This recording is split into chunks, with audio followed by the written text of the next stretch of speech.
Sanibonani wey'ngane zakwethu, ake nginibelele phinde futhi nginamukele kuyona i-channel ehamba phambili i-Radio Inkeze. Lami igama ngumfeze kuNtuthu Ngakhumalo bathila sibona amagumede. Mawuthi mhlawumbe usemusha kuleli khasi, ngizophinde ngicela enze sure ukuthi uyasubscribe, ungakhohlwa ukukhomenta nokulike nokushare, okuyikhona okukhulu kunakho konke. Wey'ngane zakwethu, ukhomishana wamaphoyisa KwaZulu-Natal uLieutenant General Nhlanhla Mkhwanazi ube ngufakazi wokuqala kukhomishana ephenya ngenkohlakalo emaphoyiseni okuyikhomishana ijaji uMbuyiseli Madlango osanda kuthatha umhlalaphansi. Mkhwanazi ube izicuphe ngesude navy ihembe lemhlophe nothayo nemigqa embala empunga nomnyama bebonakala izicije ephelele futhi enokuzethemba ngendlela ayephendula ngayo enye imibuzo bekade ebuza yona. Ubengananazi echaza umlando wakhe esephoyiseni uzinsolo azenze ezinyangeni ezibili ezedlule zashiya izwe lonke libambo ngezansi ngequlu lemgulukude elinceke ezikhuluni zamaphoyisa nasemajajini embala.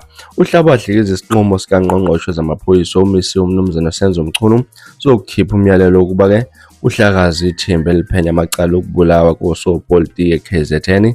Mkhwanazi uthe uMchunu akanawo amandla okuhlakaza ithimba.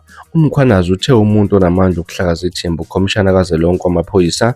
uNgqongqoshe akanawo amandla okuhlakaza ithimba lamaphoyisa. uNgqongqoshe akangena ezintweni ezithinta ukusebenza kwamaphoyisa, yena okwakhe ukubheka nezinto ezithinta imigomo. uMasemula uyena owasayina ukuba kuqala ukusebenza kwethimba.